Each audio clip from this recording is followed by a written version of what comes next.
जी, अस्सलाम वालेकुम। काफ़ी दिनों से मैंने यूट्यूब पे कोई भी वीडियो अपलोड नहीं की और मेरी जो वीडियोस हैं वो ज़्यादातर कॉम्पिटिटिव एग्ज़ाम्स की तैयारी से रिलेटेड होती हैं, पीपीएससी एग्ज़ाम्स की तैयारी से रिलेटेड। तो काफ़ी दिनों तक वीडियोस ना अपलोड करने का मतलब ये है कि सिर्फ़ एक ही मतलब है कि laziness and lack of routine. बस कोई रूटीन सेट नहीं हो पाई और दिल नहीं किया कोई भी वीडियो अपलोड करने पे। और आज मैं जॉन लॉक के बारे में बात करूँगा और आप कहेंगे कि अचानक से John Locke, he is a philosopher. और क्योंकि मैं एक सब्जेक्ट पढ़ रहा हूँ फ़िलासफ़ी ऑफ सोशल साइंसेस, उसमें we are discussing different philosophers. और जॉन लॉक को मैंने रिसेंटली खुद स्टडी किया और मैं उसको बड़े सिंपल टर्म्स में एक्सप्लेन करना चाह रहा हूँ आप लोगों के साथ।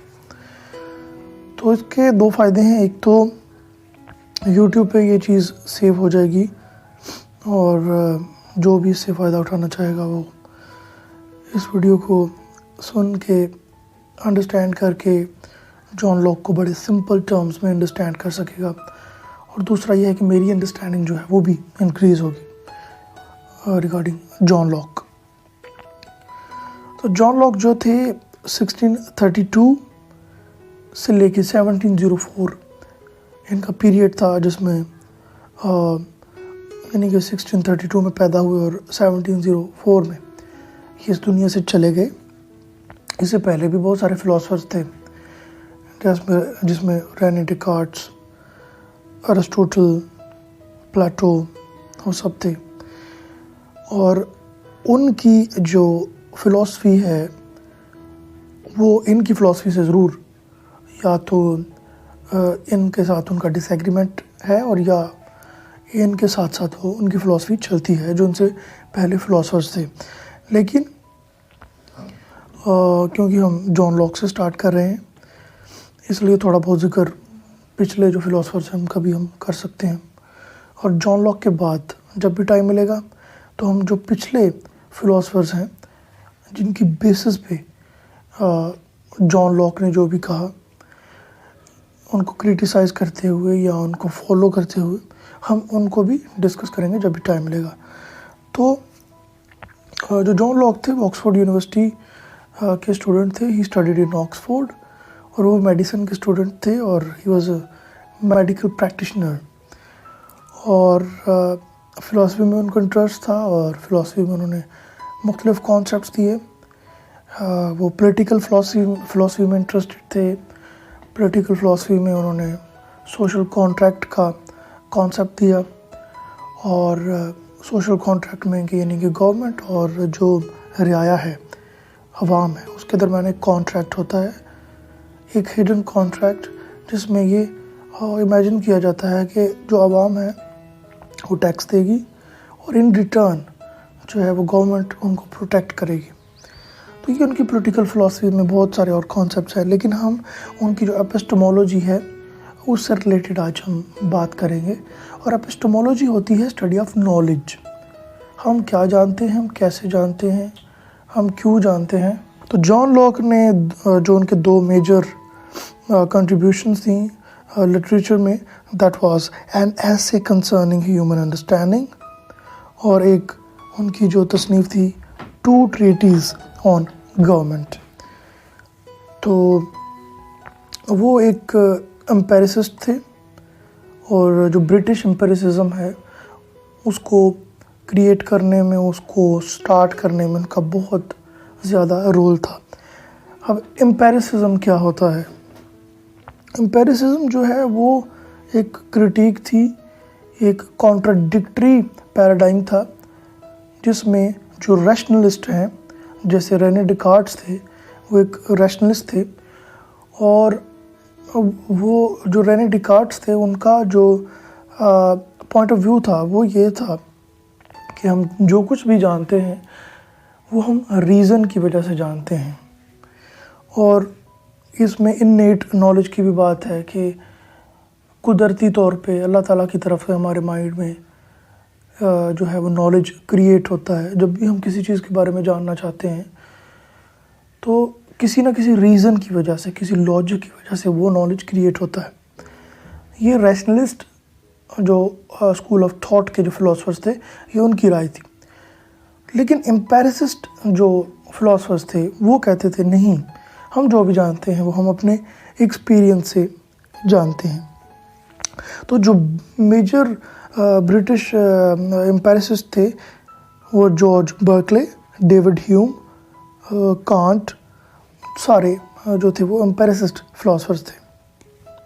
और जो एम्पेरिसिज्म है वो कहता है कि knowledge comes from experiences and experience comes from senses. हमारी जो 5 सेंसेस हैं उससे जो हम एक्सपीरियंस करते हैं वो उसी बेस पे हमारा नॉलेज बनता है। इसके अलावा कोई और सोर्स नहीं है जो हमें नॉलेज देता है। जो हमने एक्सपीरियंस कर लिया अपनी 5 सेंसेस को यूज़ करते हुए, वही हमारे माइंड में नॉलेज की बुनियाद है। बस ये जॉन लॉक का कहना था। And Locke criticized rationalism and innate ideas, यानी कि इनएट आइडियाज़ जो इनसे पिछले जो कुछ फिलोसफर्स थे, रेने डिकार्ट्स, जो कहते थे कि इल्हाम होता है और हमें ख़ुद बहुत पता चलता जाता है। जब हम किसी चीज़ के बारे में सोचते हैं, कोई रीज़न या लॉजिक का सोचते हैं, तो हमारे माइंड में ख़ुद आइडियाज़ चले आते हैं। तो ये उनके ख़िलाफ़ थे। Concept of God developed over time in people and children can not tell about this.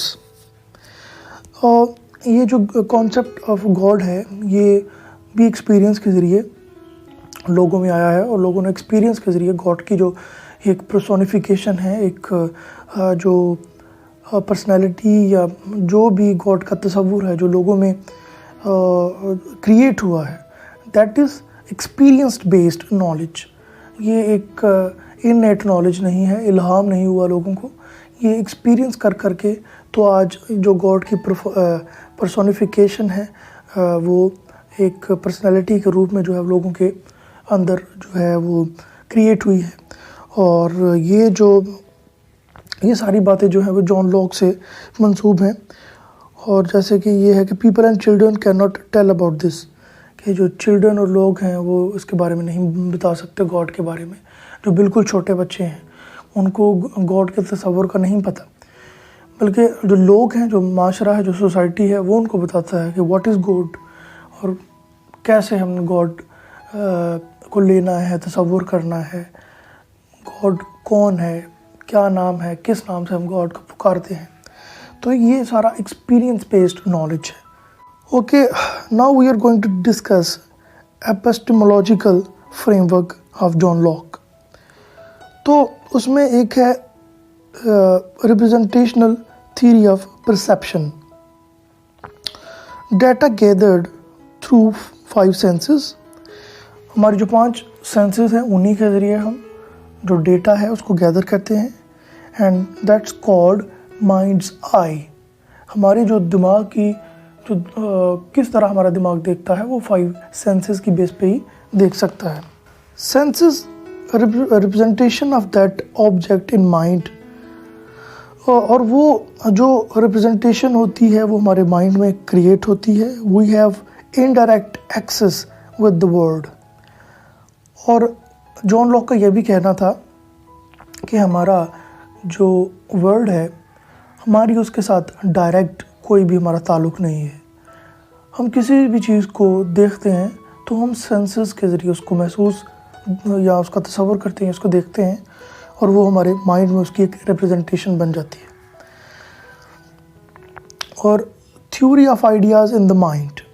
देखिए, इन्होंने थ्योरी ऑफ आइडियाज़ की बात की और प्लेटो ने भी आइडियाज़ की बात की, लेकिन इनके जो आइडियाज़ हैं वो एक्सपीरियंस के ऊपर बेस करते हैं, यानी कि एक्सपीरियंस है तो फिर आइडियाज़ हैं। वैसे हमारे माइंड में कोई आइडियाज़ नहीं है। वैसे भी आइडियाज़ हो सकते हैं लेकिन बहुत माइन्यूट। हमारा जो मेजर जो हमारी ज़िंदगी का बेसिस है, हमारी डेली बेसिस पे हम ज़िंदगी को जो गुजारते हैं, that is just based on our experiences. Okay, experience is the source of knowledge. Genuine knowledge is experienced through senses. हमारा जो भी genuine knowledge है वो हमारी senses के ज़रिए हम इसको experience करते हैं. He provided foundation of modern empiricism.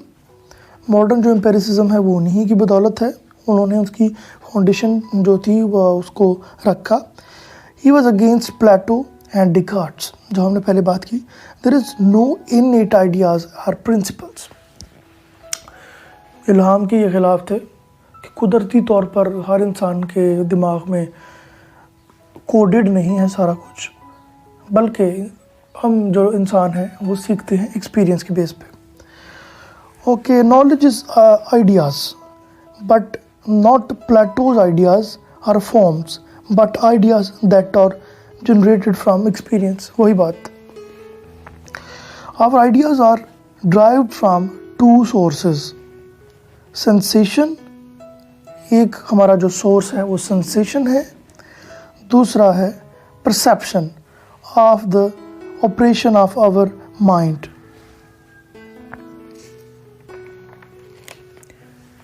Which may be called internal sense reflection.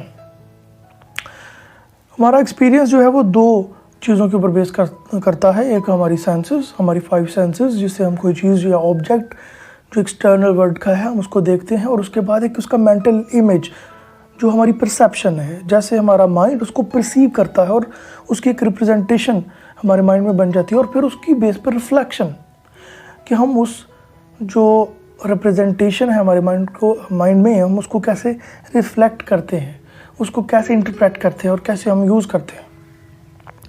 ये दो बेसिस हैं हमारे नॉलेज की.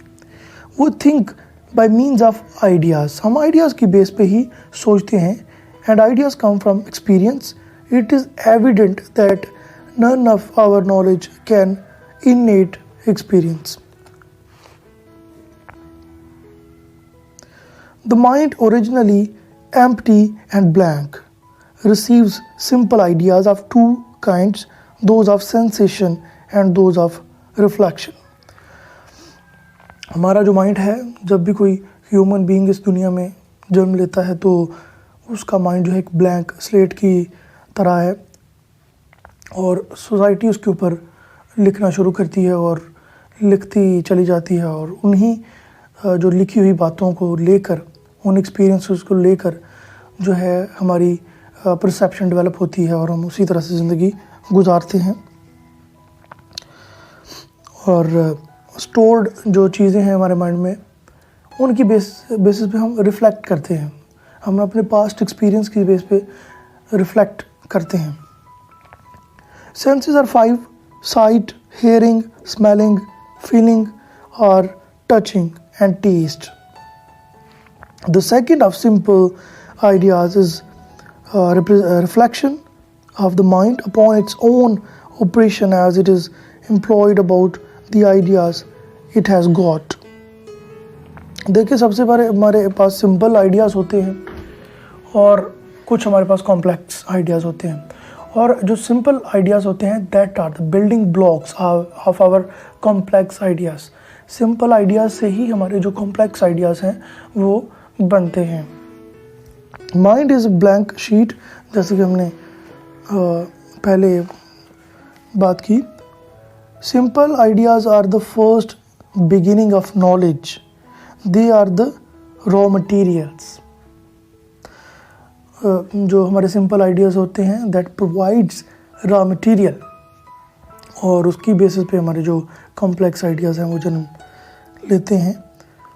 कोई भी जो फर्स्ट इंफॉर्मेशन होती है, जैसे कलर जो है वो एक कॉम्प्लेक्स आइडिया है, और अगर कोई चीज़ जो है वो सॉलिड है, हम उसको छू के चेक करते हैं तो वो हमारी जो है वो हमारा सिंपल आइडिया है, और उसका कलर जो है वो एक कॉम्प्लेक्स आइडिया है.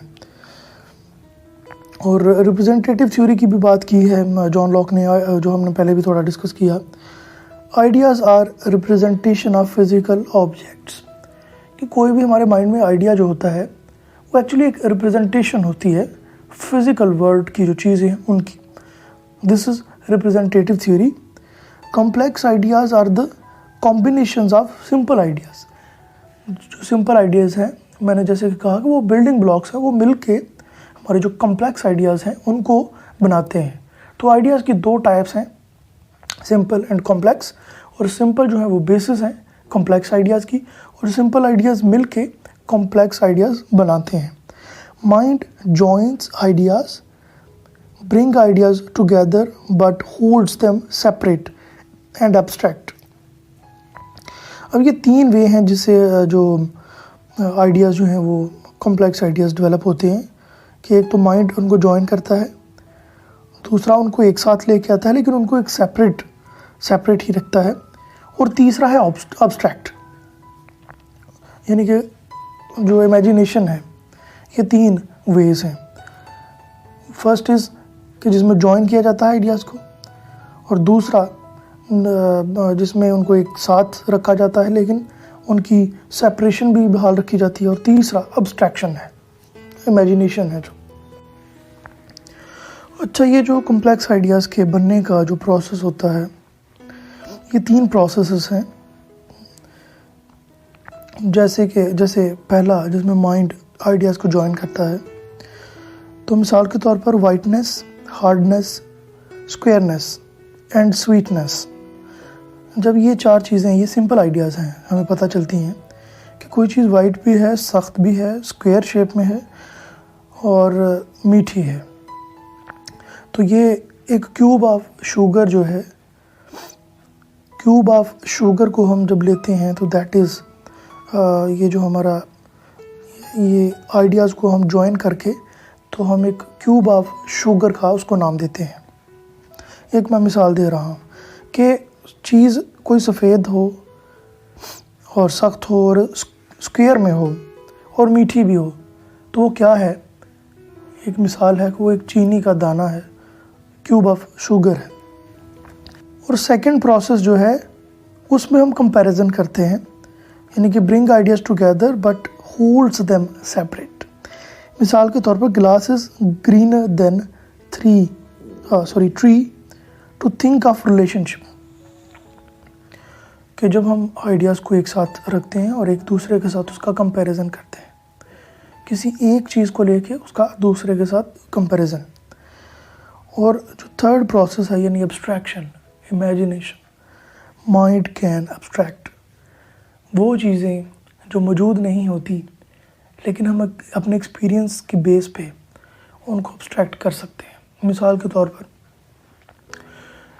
कि इंसान ने उड़ने का, यानी कि एक एब्स्ट्रैक्ट आइडिया जो था उसके माइंड में आया, कि एक क्यूरोसिटी थी इंसान के माइंड में, कि एक एक्सपीरियंस था कि जैसे परिंदे जो हैं वो आसमान में उड़ सकते हैं, तो इंसान जो है वो आसमान में क्यों नहीं उड़ सकता। सो इंसान के दिमाग ने इमेजिनेशन करना स्टार्ट की, एब्स्ट्रैक्ट करना स्टार्ट किया कि कब वो चीज़ें होंगी जिससे इंसान खुद उड़ सकेगा। और जो राइट ब्रदर्स थे उन्होंने एक दिन जहाज़ बना लिया। इसके साथ एक और कॉन्सेप्ट जो जॉन लॉक ने दिया वो था primary and secondary qualities of objects. जो हम फिज़िकल ऑब्जेक्ट्स देखते हैं उनकी कुछ प्राइमरी क्वालिटीज़ होती हैं और कुछ सेकेंडरी क्वालिटीज़ होती हैं। तो primary qualities are those qualities to be found in all bodies, objects whatsoever। हर एक जो ऑब्जेक्ट है उसमें ये क्वालिटीज़ होती हैं, इनको प्राइमरी क्वालिटीज़ बोला जाता है। For instance the snowball looks round and is round, appears to be moving and is moving, कि अगर स्नोबॉल गोल है तो वो गोल है, और अगर वो मूव कर रही है तो वो मूव कर रही है। These are the primary qualities. और these are inseparable from the object. You cannot separate these qualities from any object. मिसाल के तौर पर solidity है किसी चीज़ की, जो सख्ती है, extension, figure, वो वैसी की वैसी रहेगी। वो उसकी बुनियाद है, उसकी बेसिस है, और वो उसकी प्राइमरी क्वालिटी है ऑब्जेक्ट की। जो भी फिज़िकल वर्ल्ड में ऑब्जेक्ट है जिसको हम अपनी सेंसेस के ज़रिए एक्सपीरियंस करते हैं। और secondary qualities, power in the objects to produce in us ideas which do not resemble their cause. Physical object की बात की जा रही है कि उनकी वो पावर, उनकी वो ताकत जो हमारे माइंड में आइडियाज़ क्रिएट करती है, वो उनकी सेकेंडरी क्वालिटी या सेकेंडरी क्वालिटीज़ कहलाती हैं। मिसाल के तौर पर colour is the result of certain considerations, the power in the objects which act upon our mind. जो कलर है एक्चुअली लिखा है रिज़ल्ट ऑफ सर्टन कंडीशंस, वो कुछ कंडीशंस के ज़रिए जो है वो क्रिएट होता है और वो एक पावर है उस ऑब्जेक्ट में जो हमारे माइंड में एक इमेज क्रिएट करती है। तो these are two kind of qualities, primary qualities जो उसकी फिगर है वो वैसी की वैसी रहेगी, और दूसरी जो है वो कलर है। जैसे एक सेब है, सो वो पड़ा रहेगा, फिर ख़राब हो जाएगा, उसकी शक्ल, उसका कलर चेंज होता जाएगा, तो उसका जो कलर है दैट इज़ सेकेंडरी क्वालिटी, और जो उसकी शक्ल है एक सेब की एक जो ख़ास शक्ल है that is primary quality. Now we shall discuss features of his teaching. जो जॉन लॉक की जो टीचिंग थी, उनकी जो एजुकेशन से रिलेटेड थॉट्स थी वो क्या थी। The first aim of the teacher should be to help his student to form the habit of self control. जी, ये जो सेल्फ कंट्रोल है या जिसे हम कहते हैं कि अपने नफ्स पे जो कंट्रोल करना है, उनका बिलीव था कि ये जो अपने नफ्स पे कंट्रोल करना है ये स्टूडेंट्स को ज़रूर सिखाना चाहिए। वो डिसिप्लिन्ड होने चाहिए, वेल डिसिप्लिन्ड होने चाहिए, और उनका फोकस मेकिंग हैबिट्स के ऊपर भी था कि हम अपनी रोज़मर्रा की ज़िंदगी में जो है हमारी चीज़ें हैं उनको सीखें, उनको हैबिट्स बनाएं, और हमारी जो ज़िंदगी है वो एक डिसिप्लिन के अकॉर्डिंग चलनी चाहिए। और ये रिस्पॉन्सिबिलिटी वो टीचर्स पे आयद करते थे कि वो स्टूडेंट्स में ये सारी चीज़ें, हैबिट्स, डिसिप्लिन, सेल्फ कंट्रोल, उसको डेवलप करें। He likes learning foreign language, और वो फॉरेन लैंग्वेजेस को बड़ा सपोर्ट करते थे कि फॉरेन लैंग्वेज को सीखना चाहिए और अपने जो इर्द गिर्द वर्ड है उसको अंडरस्टैंड करना चाहिए, ट्रांसलेट करना चाहिए। वो यूटिलिटेरियनिज़म पे बिलीव करते थे। यूटिलिटेरियनिज़म क्या होता है? Believe that will produce the greatest good for greatest number.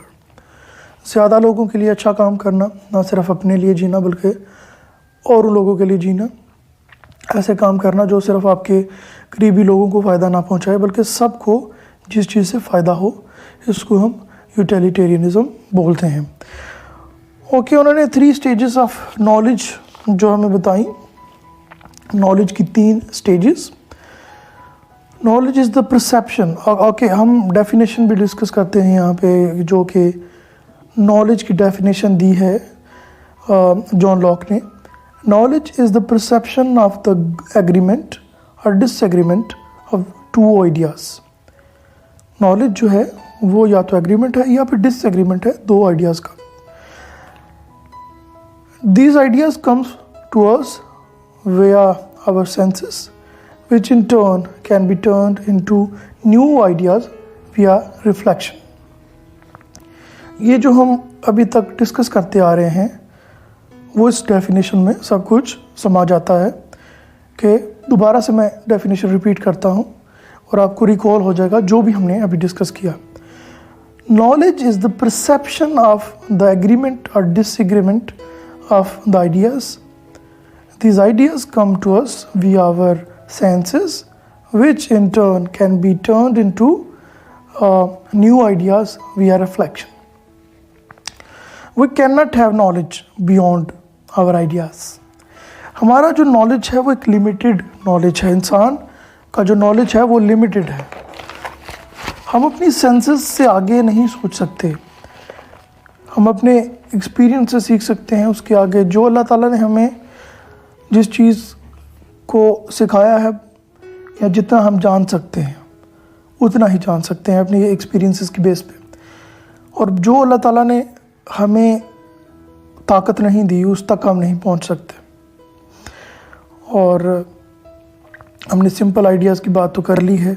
तो simple ideas and then we reflect upon them to form complex ideas. वही बात कि हमारे जो सिंपल आइडियाज़ होते हैं उनकी बेसिस पे हम जो हमारे कम्प्लेक्स आइडियाज़ हैं उनको क्रिएट करते हैं, हम रिफ्लेक्ट अपॉन करते हैं, और जो हमारे माइंड में स्टोर्ड आइडियाज़ होते हैं रिफ्लेक्ट अपॉन करने से हम कम्प्लेक्स आइडियाज़ की तरफ जाते हैं। ओके जी, डेफिनेशन ऑफ नॉलेज के बाद हम टाइप्स ऑफ नॉलेज या जो 3 स्टेजेस ऑफ नॉलेज हैं उनको डिस्कस करेंगे। तो जो फर्स्ट स्टेज है, ये टाइप है, दैट इज़ इंट्यूटिव नॉलेज। और intuitive knowledge involves direct and immediate recognition of the agreement और disagreement of the 2 ideas like our own existence. तो मिसाल दी जा रही है कि जैसे हमारी एग्जिस्टेंस है, हमें पता है कि हम एग्जिस्ट करते हैं, that is intuitive knowledge and it's kind of intuitive knowledge and the first stage of knowledge.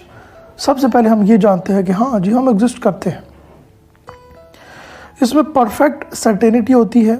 मिसाल के तौर पर अगर मैं जानता हूँ कि मैं एग्जिस्ट करता हूँ, मैं बोल रहा हूँ, मैं आपसे बात कर रहा हूँ, तो मैं हूँ, मैं एग्जिस्ट करता हूँ, मुझे इस बात मैं इस बात का मतलब 100% मुझे यकीन है, मैं श्योर हूँ।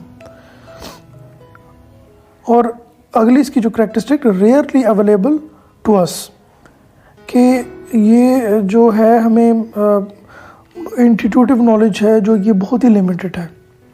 बहुत ही कम चीज़ें ऐसी हैं जिसको हम बाय बर्थ जानते हैं। ज़्यादातर तो जॉन लॉक के अकॉर्डिंग हम अपने एक्सपीरियंस से सीखते हैं। बहुत थोड़ा नॉलेज है जो हमारा इंट्यूटिव नॉलेज है। मिसाल है आगे, dog is not same as the elephant. ये भी हम जानते हैं कि we know without any outside authority, बगैर किसी एक्सपीरियंस के हमें पता है कि एक डॉग या जो एक कुत्ता है और उसका एक हाथी में फ़र्क है। और ये इंट्यूटिव नॉलेज है, ये हम जानते हैं कुदरती तौर पर, और ये सर्टन है। हमें ये नहीं कह सकता कि डॉग और एलिफेंट एक हैं। हमारा कोई भी एक्सपीरियंस हमें ये नहीं बता सकता कि कुत्ता और हाथी में फ़र्क नहीं है। ये इंट्यूटिव नॉलेज है और ये सर्टन है और ये परफेक्ट है जी। जो दूसरी स्टेज है या दूसरी टाइप है नॉलेज की, वो है demonstrative knowledge. When we perceive the agreement और disagreement indirectly through a series of intermediate ideas, when 2 or 3 ideas are involved, तो वो जो नॉलेज है हम उसको डिमॉन्स्ट्रेटिव नॉलेज कहते हैं। When we compare 2 or 3 ideas and we make some judgement on the basis of those ideas. For example, मैं जानता हूँ कि A is greater than B and B is greater than C। A B से बड़ा है और B जो है वो किसी थर्ड C से बड़ा है। ये हमारा एक बेसिक एक्सपीरियंस है, यानी कि ये हमारा एक सिंपल आइडिया है। हम जानते हैं कि ये 2 आइडियाज़ हैं, यानी कि A जो है वो B से बड़ा है और B जो है वो C से बड़ा है। ये 2 आइडियाज़ हैं, सिंपल आइडियाज़। और इसकी बेसिस पे हम अब ये डिमॉन्स्ट्रेटिव नॉलेज कैसे डेवलप होता है कि हम इसकी बेसिस पे हम ये अंदाज़ा लगाते हैं और कंक्लूजन और कंपैरिजन करते हैं कि अगर A B से बड़ा है और B C से बड़ा है तो इसका मतलब ये है कि A जो है वो C से बड़ा है। दोबारा से अगर इसको हम अंडरस्टैंड करें, if A is greater than B and B is greater than C, thus we know that A is greater than C। तो ये जो कंपैरिजन ऑफ 2 आइडियाज़ है, ये प्रोसेस हमें पहली ही नज़र में समझ नहीं आता, बल्कि हम एनालिसिस करते हैं 2 आइडियाज़ को लेके। फिर हमने वो एक तीसरा जो है वो एक जो C है उसके बारे में हमने ये अपना प्रेडिक्शन जो है वो की और एक कंपैरेटिव जो स्टेटमेंट थी वो दी। ओके जी, ये हमारी दूसरी स्टेज थी जिसमें हम कंपेयर करते हैं चीज़ों को on the basis of our simple ideas. हम कॉम्प्लेक्स आइडियाज़ जो है वो क्रिएट करते हैं। और जो तीसरी स्टेज है, that is sensitive knowledge, that is based on our senses. Sensitive knowledge, which forms the basis for all of our scientific investigations, we must rely on past experiences. We predict future on the basis of past. हम future को जो है अपने past की basis पे predict करते हैं. मिसाल के तौर पर कुछ पैरामीटर्स हम डिसाइड कर लेते हैं कि लास्ट टाइम ये जो मौसमियाती तब्दीलियाँ हुई थी उसके बाद पास्ट में ये इन्वायरमेंट में चेंजेस हुए थे, और हम उसी की बुनियाद पे हम ये भी फोकस कर सकते हैं कि in the long run, in the future, 20 से 30 साल बाद या 10 साल बाद या 5 साल बाद ये जो डिज़ास्टर्स हैं ये हमारी अर्थ के ऊपर जो है वो रूनुमा हो सकते हैं. अपने पास्ट एक्सपीरियंसेस की बेस पे हम अपने फ्यूचर को प्रिडिक्ट कर सकते हैं. That is sensitive knowledge which comes from our senses. और ये जितनी भी साइंटिफिक इन्वेस्टिगेशंस और प्रिडिक्शंस हुई हैं इंसान ने जो की हैं वो सारी की सारी इसी नॉलेज के ऊपर बेस करती हैं, जिसमें हम अब्स्ट्रैक्ट करते हैं, इमेजिनेशन करते हैं. जैसे कि राइट ब्रदर्स की मैंने एग्जांपल दी. एक सिंपल आइडिया उनके माइंड में आया कि जो आसमान में उड़ने वाला परिंदा है वो उड़ रहा है, और उसके बाद उन्होंने सोचा कि क्यों ना हम भी कुछ इस तरह का करें, कुछ इस तरह के विंग्स जो हैं उनको बनाएं और इंसान भी जो है वो हवा में उड़ सके. सो उनका जो प्राइमरी नॉलेज था उसकी बेसिस पे ये उनकी एक प्रोबेबिलिटी थी, प्रोबेबिलिटी कि हो भी सकता है और नहीं भी हो सकता. एक इमेजिनेशन, और उसी की बेस पे जो है वो एरोप्लेन जो था वो क्रिएट हुआ और लोगों ने जो है वो हवा में उड़ना स्टार्ट किया. और बहुत सारी उसके बाद जो है वो उससे रिलेटेड बहुत सारी इन्वेस्टिगेशंस और जो डिस्कवरीज और बहुत सारी चीज़ें जो बनी उस एक इमेजिनेशन, और इमेजिनेशन के बाद तख्लीक के बाद बहुत सारी चीज़ें जो थी वो क्रिएट हुई. तो this is called our sensitive knowledge, the basis of past. When our sensory ideas are caused by existing things, even when we do not know what causes the ideas within us. मिसाल के तौर पर जैसे कि हम जानते हैं कि अगर हम कोई स्मेल जो है वो हम उसको एक्सपीरियंस करते हैं तो हमें पता है कि कोई ना कोई चीज़ है जो हम इमेजिन कर सकते हैं कि कोई ना कोई चीज़ होगी. हम अब्स्ट्रैक्ट कर सकते हैं या हम प्रोबेबिलिटी के ज़रिए हम सोच सकते हैं कि शायद कोई चीज़ होगी. और ये जो शायद का लफ्ज़ है यही फ़िक्शन की इब्तिदा है और यही साइंटिफिक इन्वेस्टिगेशन की इब्तिदा है. और प्रोबेबिलिटी का कॉन्सेप्ट दिया जो कि जॉन लॉक ने एक प्रोबेबिलिटी का कॉन्सेप्ट दिया जिसमें है कि द सेंसिटिव नॉलेज, जो थर्ड स्टेज है नॉलेज की, जो साइंटिफिक इन्वेस्टिगेशंस की तरफ लेके जाता है knowledge, the sensitive knowledge is based on probability.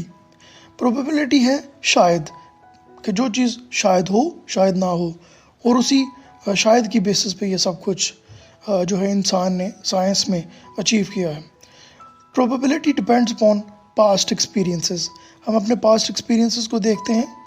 अब जिसने एक दफ़ा ये पहिया बनाया होगा, व्हील जिसने इन्वेंट किया होगा, तो कई दफ़ा उसने जो है वो पहिया बना के चलाने की कोशिश की होगी. उसका पास्ट एक्सपीरियंस होगा कि उस टाइम भी नहीं चला था, फिर मैंने उसको ये किया फिर भी नहीं चला, फिर एक पॉइंट आया तो एक गोल पहिया जो है वो बन गया, और पहिए ने फिर दुनिया को एक जगह से दूसरी जगह पहुंचाना शुरू किया, और उसी पहिए से बहुत सारी मशीनें जो थी वो भी बनी. ये प्रोबेबिलिटी है. और ये जो सेंसिटिव नॉलेज है, जो थर्ड स्टेज है, थर्ड टाइप है नॉलेज की, उसके अंडर फॉल करती है. और सेंसिटिव नॉलेज ही हमें प्रोबेबिलिटी की तरफ लेके जाता है, और हम शायद का मतलब और शायद का आंसर ढूंढते ढूंढते आगे चलते जाते हैं. It is this high degree of probability that constitute the basis for what may be called sensitive knowledge. और यहाँ पर इन्होंने मेटाफिजिशियंस जो हैं, जो मेटाफिज़िक्स के पैरोकार हैं, उनके अगेंस्ट भी बोला है जॉन लॉक ने. मेटाफिज़िक्स क्या है? मेटाफिज़िक्स, मेटा का मतलब है बियॉन्ड, परे। फिज़िक्स जो हम एक्सपीरियंस करते हैं, जो फिज़िकल ऑब्जेक्ट्स हैं, ये कुर्सी है, ये मेज़ है, प्लैनेट्स हैं, गाड़ियाँ हैं और लोग हैं, दैट इज़ फिज़िक्स। ये फिज़िकल ऑब्जेक्ट्स हैं। मेटा का मतलब है beyond, beyond physics, beyond this physical world, इस दुनिया के परे जो दुनिया है, जिसमें गूस्ट हैं, जिसमें हम गॉड को कह सकते हैं, जिसमें अल्लाह ताला की ऐसी चीज़ें हैं जिसको अल्लाह ताला ने हमें बाज रखा है, हम एक्सपीरियंस नहीं कर सकते, जो हमारे पास फिज़िकल नहीं है, जिन्नात का जो कॉन्सेप्ट है। तो जॉन लॉक ने क्या कहा था कि हम इन चीज़ों को जब एक्सपीरियंस ही नहीं कर सकते, हम हाथ नहीं लगा सकते, मेटाफिज़िकल जो चीज़ें हैं, गूस्ट हैं और जिन्नात वगैरह हैं, तो वो एग्जिस्ट नहीं करती। और ये जो मेटाफिजिशियंस हैं, they are fooling themselves and others, they talk without experience, they talk without experiences, और एक्सपीरियंस के बगैर जो नॉलेज है that is baseless according to John Locke. और जैसे कि हमने पहले बात की कि जॉन लॉक ये भी बिलीव करते थे कि ह्यूमन माइंड इज़ लिमिटेड, हम उतना ही जान सकते हैं जितनी हमारी ताकत है, जितना हमारे माइंड में समा सकता है, जितना हम परसीव कर सकते हैं, जितना हमारी सेंसेस एक्सपीरियंस कर सकती हैं, उसके बियॉन्ड हम नहीं जान सकते।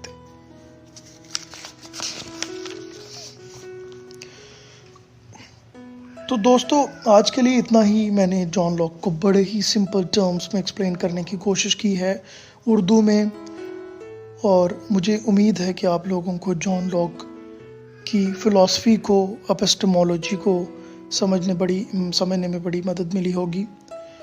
और अगर आपकी कोई भी राय हो तो ज़रूर मुझे कमेंट्स में बताइएगा। तो अगली वीडियो तक के लिए आपसे मैं इजाज़त चाहूँगा। अल्लाह हाफ़िज़।